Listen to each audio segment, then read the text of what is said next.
Bueno, buenas tardes. Eh, Nosotros hablaremos de la antropografía, el método, campo y reflexión. Estamos conformados por Estrada Torres N. Martín, Francisco Alejandro Calderón Mata, Emiliano Cruz Martínez. De introducción, más que nada, a mí me quedó claro que la antropografía es como una acepción de un enfoque tanto como una concepción práctica de conocimientos que busca como comprender los fenómenos sociales desde las perspectivas de uno mismo, que esto más que nada hace que elementos distintivos como por ejemplo de las ciencias sociales estén observando a través como de tres niveles de comprensión. El nivel primario o reporte es lo que se informa que ha ocurrido, y la explicación o comprensión secundaria de las causas y la descripción o comprensión terciaria es cuando se tienen a la ocurrición por sus gestos, ya esto sea para la investigación social difícilmente entendida a una acción sin compromiso en los términos de la característica de sus protagonistas.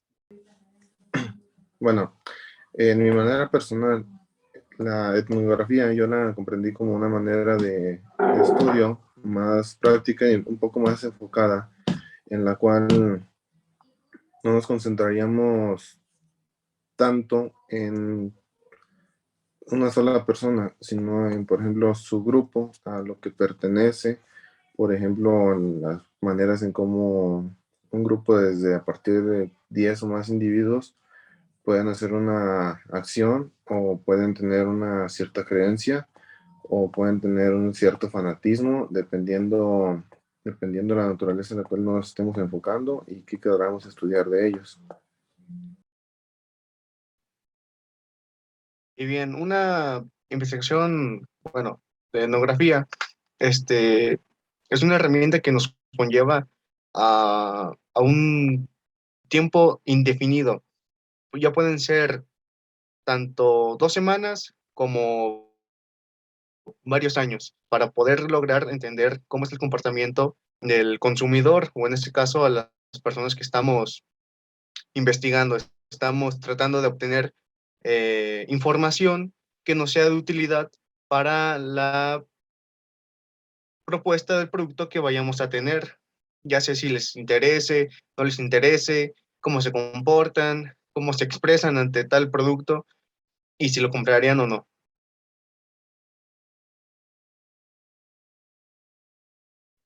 En este libro hay 5 capítulos. El primer capítulo habla sobre una breve historia del trabajo del campo etnográfico. Tiene 5 apartados. Ahorita mismo hablaremos de lo que serían los prolegómenos y los héroes culturales.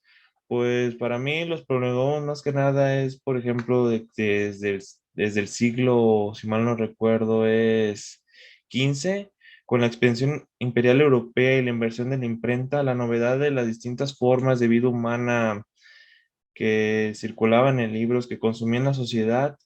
Estos tenían, por ejemplo, los núcleos de gente culta, que eran las coloniales y las nuevas nacionales. Em, y hay una frase que me gustó, que era la necesidad de la investigación intensiva es como una comunidad en la cual el trabajo vive por un año o más de la comunidad alrededor de 400 o 500 y estudia un detalle de su vida y cultural. Esta frase la dijo Slokmin, si mal no recuerdo. Y de los héroes culturales, pues más que nada estos son, em, bueno, del naturalismo, si mal no recuerdo, era Frank Bozen y el polaco Brownlee Malinowski, que se consideran los fundamentales del moderno trabajo de un campo de Gran Bretaña y de Estados Unidos. Respectivamente, la Bahía de Bayan de Canadá, para revelar la vida de Inuit o esquimales. En mérito a ello, fue contratado por el lingüista Horatio Hall en un proyecto sobre antropología, física, lingüística y cultura de la costa occidental. En Europa, la historia de los antropólogos metropolitana remonta en el uso del término etnografía al estudio de los pueblos primitivos o salvajes. Eh, los protagonistas de esta misión civilizatoriaria fueron Radcliffe, que es su héroe teórico, y Bronowski Malinowski, que fue su héroe etnográfico, orientado a una Polonia de Malinowski, que había estudiado física y química en Cracovia. Bueno, en lo personal, desde el primer apartado de los prolomeranos, bueno, a mí me gustó más, por ejemplo, la historia. Me concentré más en entender la manera en la que se fue forjando todos estos estudios y cómo fueron evolucionando, cómo se dieron cuenta en el momento que lo iban haciendo, antes de, por ejemplo, pensar cómo sería, sino que me gustó mucho que fue una manera como que más improvisada. Bueno, a mi punto de vista fue algo más improvisado, lo cual dio una manera más efectiva de poder lograr los objetivos. Y en los héroes culturales, de igual manera, me concentré más en, bueno, en aprender sobre los personajes, e incluso investigué por fuera sus nombres y cosas así de a lo que podían dedicar. Me gustó mucho la historia de ellos. Soy fanático de la historia, de conocimiento antiguo, de nuevas maneras de estudio, y fue lo que más me gustó en el personal. Y bueno, a mí me gustó lo que dice Malinowski, que proponía un conocimiento holístico de la cultura de un pueblo. Este, Esto siendo un aspecto o conjunto de prácticas, normas y valores significativos de los aborígenes. O sea, ¿qué se quiere decir? Que desde entrando a estas culturas, lo indispensable es conocerlos a profundidad, no solo por afuera, sino actuar, interactuar con ellos, no solamente llegar, sentarse y observarlos, sino también actuar, sentarse, observarlos y estar, en contacto, comunicándose. Y aunque no sea de diferentes culturas o tradiciones a las que uno está acostumbrado, intentar adentrarse a lo que son ellos o poder estar con ellos y saber realmente lo que quieren dar a conocer con sus diferentes aspectos, con sus diferentes, estilos de vida.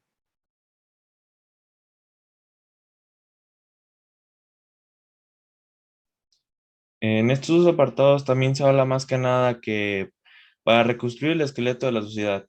Esto a mí más que nada me trajo a mí que esto es como una estructura formal de recurrir a un método estadístico que es para tener una evidencia concreta de qué es lo que estamos registrando a detalle, como por ejemplo la estadística del municipio, de la tecnología que éste puede tener, y en otro que sería para recoger los imponderables de la vida cotidiana y el comportamiento típico. Pues esto más que nada sería como el observamiento de las personas, sus costumbres, sus religiones, qué es lo que ellos hablan como personas, como por ejemplo, algo que a mí me acuerdo mucho es de que, por ejemplo, decían, vamos a tomar un champú, pero uno piensa, ah, chis, un champú, pero un champú allá no me acuerdo en qué lugares es conocido como una bebida. Y para comprender el punto de vista del nativo, de sus formas de pensar y de sentir, pues esto es igual que lo otro, que sería como aprender la lengua y elaborar como un tipo de que tomes, no que tomes, sino de que tengas como parte de sus costumbres, de que tengas una mentalidad abierta, a diferencia, de que este sea más que nada de que tengas tú la mentalidad del indígena, de cómo es que son sus costumbres, religiones, de cómo son cómo es lo que habla, que es para poder entender si así para comprender su vida cotidiana y su estructura social.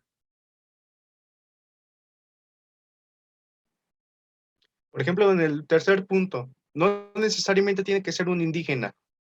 Me acuerdo de una oración o una frase que vi hace un tiempo, que escuché, que decía, si tú como, en este caso, americano o que vienes de América, del continente americano, vas a Asia, no vas a saber qué están diciendo, cómo están hablando o qué quieren decir, más bien dicho. Pero por sus expresiones sabes lo que quieren decir. Un ejemplo muy claro y se ve en todos los lugares es cuando la persona, el jefe o jefa del hogar, está regañando a un hijo, a un individuo. Tú no sabes qué dice, pero lo que sabes es que lo está regañando por una u otra razón, pero tú sabes que está siendo, el jefe está haciendo su papel en el lugar que está. En otros lugares, podemos decir, no, pues qué feo, pero más que nada, nosotros como tenemos una variedad de culturas, aquí, en este caso, en México, en Asia, vamos a saber más o menos qué es lo que quieren decir, qué es lo que quieren expresar, qué es lo que quieren, en este caso, dar a conocer mediante esos regaños o expresiones que están dando.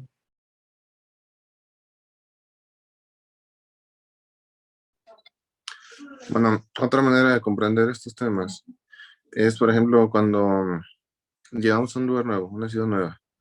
Yo relaciono mucho al darme cuenta al estar leyendo, relaciono mucho lo que estoy leyendo con cosas que puedo ver a mi día a día o cosas que me den el recuerdo inmediato. Y en estos casos me identifico mucho, por ejemplo, con una tendencia que se quiso hacer en un tiempo en TikTok, de varios TikTokers hacían, por ejemplo, simulaciones del comportamiento humano. Recuerdo que hacían muchas simulaciones, por ejemplo, de cómo es, cómo eres llegando a Culiacán, por ejemplo. Habla de una manera, a las 2 semanas, otra manera, a las 3 semanas ya saca otro estilo, a las 4 semanas ya aparece como si fuera un nativo. Eso en lo particular me dio mucho, por ejemplo, me dio mucho a entender que muchas de las veces para entender el lugar en el que estás, entender lo que está pasando a tu alrededor, tienes que aplicar lo que dicen, ponerte en sus zapatos. Y, por ejemplo, ponerte en sus zapatos, pues ya entenderías con las palabras, bueno, con las palabras, las frases, el tono de voz, el tono de vestir, el tono de caminar, hasta inclusive los gustos que podían aplicar. Por ejemplo, gustos musicales, gustos por la comida, los gustos por las salidas, el paseo, los gustos incluso por visitar ciertos lugares, ciertas ubicaciones. Eso te va a llevar mucho a comprender el punto en el que estás y también comprender, por ejemplo, todo alrededor en el que estás llegando, porque pues, muchas de las veces vas llegando, pero vas llegando nuevo y no sabes si no comprendes lo que en realidad está pasando, ni lo que las personas quieren dar a entender. Es lo mismo que pasa, por ejemplo, con los modismos en los tipos de palabras, en los tipos de decir, de referirte a alguna cosa, objeto o a alguna persona. Eso nunca lo vas a comprender cuando vas llegando. Primero tienes que explicar qué significa esto. Y ya cuando lo vas a comprender, incluso ya hasta lo comienzas a utilizar. Esto lo vemos claramente cuando una persona se va de viaje, por ejemplo, unos 2, 3 años a una ciudad muy distinta culturalmente y regresa ya con eso en su comportamiento, ya regresa, ya lo trae como parte de él también.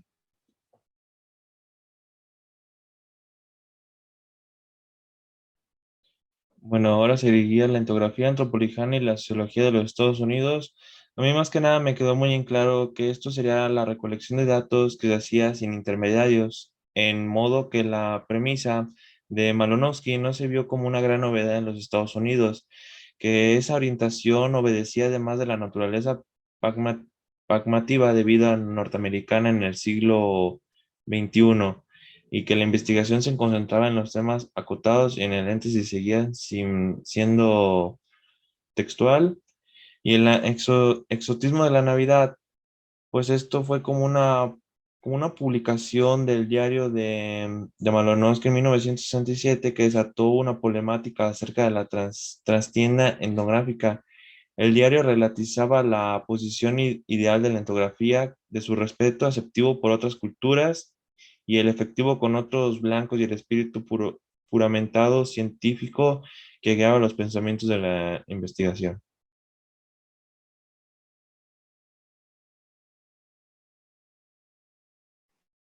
Bueno, en la etnografía antropológica y sociológica en los Estados Unidos, también se habla mucho sobre la diferencia entre ciudad y ciudad. Esto también se puede ver aquí mm, en la región altiplano del estado de San Luis Potosí, entre la ciudad de Cedral y Matehuala. Es un ejemplo. Hay muchas ciudades en las que podemos hacerlo, pero más que nada podemos ver una diferencia. Aquí menciona mm, bandas, diferencias sociológicas, políticas, entre otras. Aquí en este caso puede ser en Matehuala, siendo un municipio más desarrollado que Cedral. No digo que no, Cedral no lo sea, pero Matehuala ha presentado mucha infraestructura. Si lo comparamos, hacemos una investigación, como es el caso de este tema, y podemos ver las diferencias también entre cada individuo de tal ciudad a la siguiente, donde si bien están cercas, sí tienen pequeños diferencias entre costumbres y estilos de vida. Bueno, en la manera de la etnografía antropológica y sociológica en los Estados Unidos, yo de igual manera, al saber el tema, al estarlo leyendo, estarlo analizando, lo relacioné más a una cosa muy personal. Por ejemplo, yo que soy de RN14, comprendo mucho que en RN14 personas únicamente trabajamos sábado y domingo, y entre semana pues no tenemos ninguna forma de trabajo, no tengo nada que hacer. Habitualmente pues lo utilizamos, por ejemplo, para pasear, estar con la familia, no hacer nada, hacer algún hobby o pasatiempo solamente. Y lo comprendí mucho porque veo que hay otras ciudades en las cuales toda la semana pueden trabajar y nomás sábado y domingo es su día de descanso. Y su manera de descansar es como nosotros trabajamos, y la manera de nosotros como trabajamos es la manera de descansar de otras personas.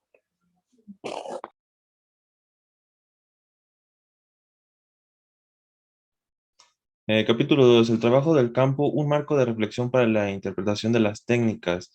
Aquí tenemos positivismo y naturalismo, que estos dos paradigmas son dominantes en la investigación social, asociando el trabajo del campo etnográfico que nos puede presentarnos como groseramente aquí son el positivismo y el naturalismo, según es como la ciencia que procede según la lógica del experimento y a su patrón de la medición o cuantificación.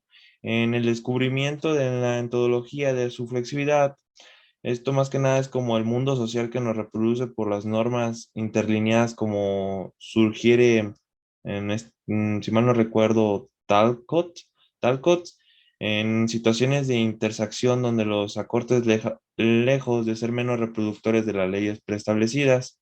En trabajo de campo y en reflexión, pues es una imitación a la sociología reflexiva, que es como agregar la posición del análisis del campo científico o académico. Es supuestamente dominante en este campo presentación de la autonomía, pese a tratarse de un espacio social y político.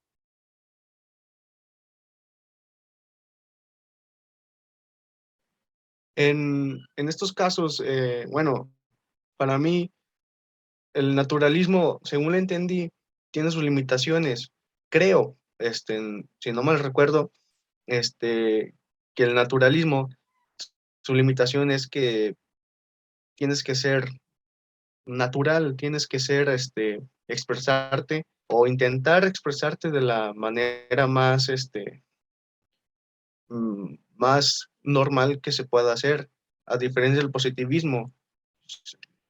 Creo que lo malinterpreto, pero creo que el naturalismo es siendo no actuado, y el positivismo es actuando, entre comillas, pero dándote a entender que si estás entendiendo, que estás eh, en sincronía con las personas o los nativos que se quiere dar a investigar, a obtener su información.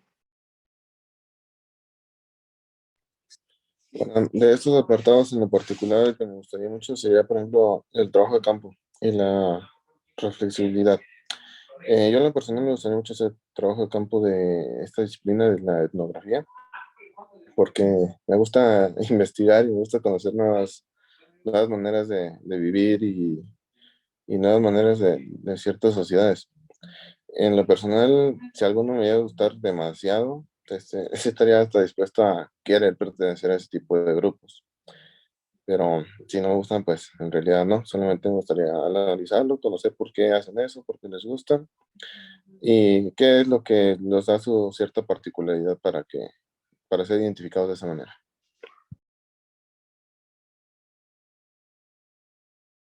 Capítulo 3, la observación participante. Bueno, en esta de los dos factores de la ecuación y una mirada reflexiva de la observación participante, la que más a mí como por decir fue la que más señalé fueron los dos factores de la ecuación, que estos serían observación y participación, que esta más que nada se tiene que observar antes el versus de participar. Más que nada es como de que antes de actuar tienes que ver lo que va a pasar para así tener una idea clara de qué es lo que está pasando y no cometer un error al momento de hacerlo. Igual de, igual de una mirada reflexiva de la observación participante, pues de que se ha limitado a hacer preguntas sobre la mitología o observación de los nativos tallada de madera o levantando una cosecha, a veces forzando de las circunstancias, a veces por decisión propia. Optaron por tener parte de esta actividad, que es guardar una lógica compleja que se va a compartirse según las propias culturas. En, en observar y participar, eh, yo estoy, bueno, me gusta más el hecho de que podamos observar a las personas, o en este caso las etnias, para poder saber cómo interactuar con ellos, porque como persona, o nosotros, que somos más que nada mestizos, sí, somos mestizos, pero tenemos más rasgos europeos o extranjeros que los mismos nativos. No podemos llegar y solo interactuar con ellos. Tenemos que observar antes para poder saber cómo interactuar. Este es como un ejemplo. Hay un grupo de etnias que llegan a Charcas. Creo que sí es Charcas, no, a Vanegas. Entre esos dos, no me acuerdo bien. Que les dicen tepehuanos. Con ellos no hablan español. Ellos, uno que otro sí habla español, pero más que nada ellos hablan su lengua. Entonces, muchas personas, antes de poder interactuar con ellos, lo que hacen es estarlos observando, cómo se comportan, cómo podemos nosotros dirigirnos hacia ellos, ya que ellos, su forma de ser es exigir las cosas. Por ejemplo, quieren comida, exigen la comida, la van a comprar, sí, pero la exigen tal cual como ellos la quieren, pero de una forma que nosotros diríamos que groseros, pero para ellos es algo muy normal de hacer.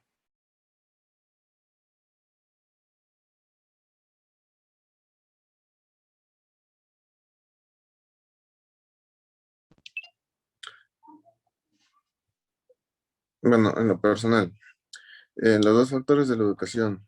Bueno, pues es comprendible de que tienes que entender ambas partes. Tienes que entenderte a ti, entenderte qué estás haciendo, qué es lo que eres y qué pueden representar a las personas que vas a estudiar de ti y comprender qué es lo que quieres estudiar de ellos y cómo lo quieres hacer. Porque obviamente no puedes llegar a estudiar un cierto grupo de personas sin, sin solamente conocerlas o empezarlas a tratar bien o tratarlas de la manera en la que ellos esperan ser tratados.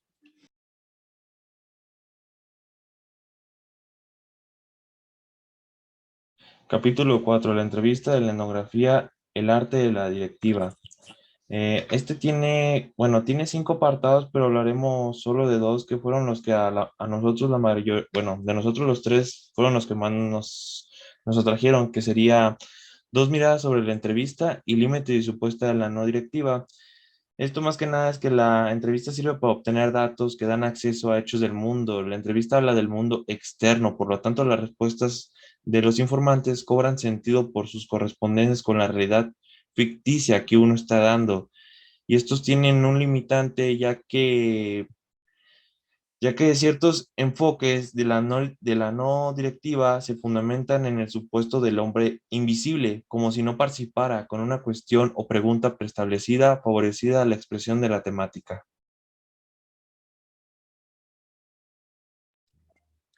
Las dos miradas sobre la entrevista. Bueno, fue el tema que más me gustó de este apartado, porque en lo personal me gusta mucho bueno, analizar cualquier tipo de circunstancias. No soy de esas personas que se van mucho a la acción, sino que primero analiza y después actúa. Y me gustó mucho esto por la manera en que menciona que menciona cómo se analizaría la entrevista.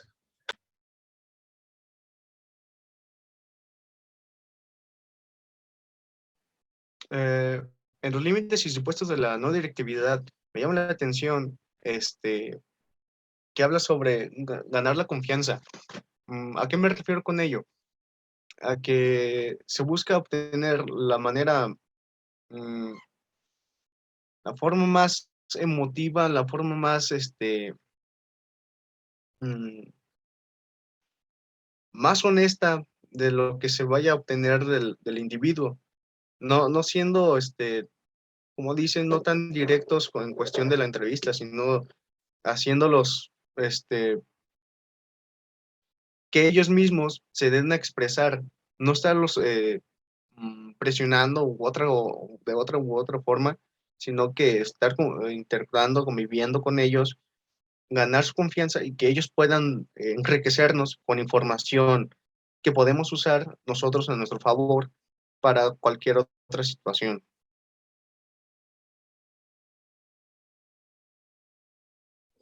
Y el último capítulo, el capítulo 5, sería el investigador de campo.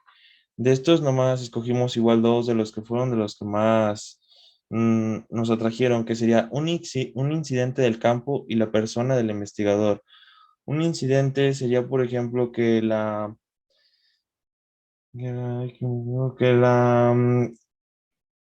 precisamente en Buenos Aires llevaba como ya en el campo intensivo del proceso de la recolección de datos. Esta es como más que nada que convocaba algunas organizaciones de veteranos de guerra en el centro político de Buenos Aires y que a lo largo de los 4 años de la relación, este más que nada tenía un limitante a algunas visitas de las oficinas, si mal no recuerdo, y de la personal de la investigación, pues en este fue que en donde Carlos pensó que al menos había conocido la razón de aquella indiferencia, que no entendía por qué se explicitaban recién después de como 4 años y mucho menos por qué Carlos y su mujer estaban tan seguros de una doble identidad, que sabía que los amolatos, sí, los amolados guardaban alguna desconfianza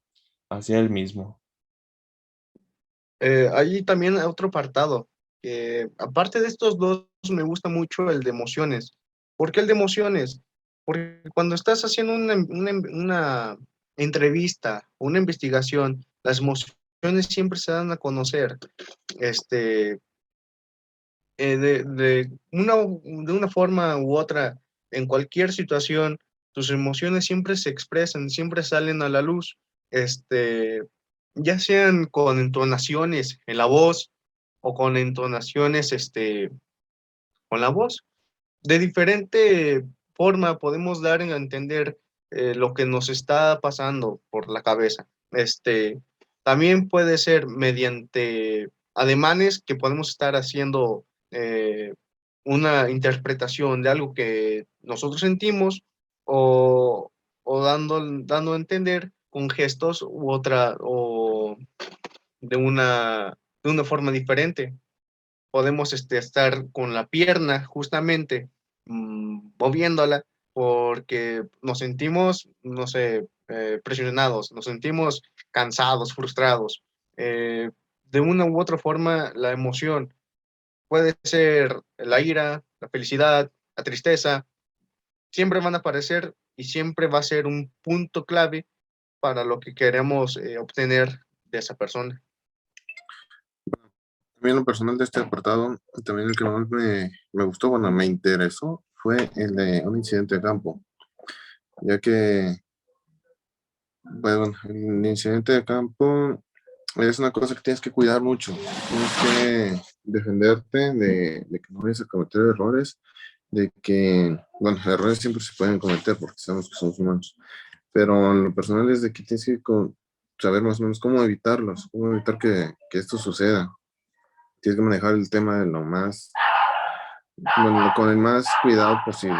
Y fue lo que más me interesó porque es una acción que debemos de tener en cuenta en el momento que tengamos que hacer un tipo de investigación de este tipo.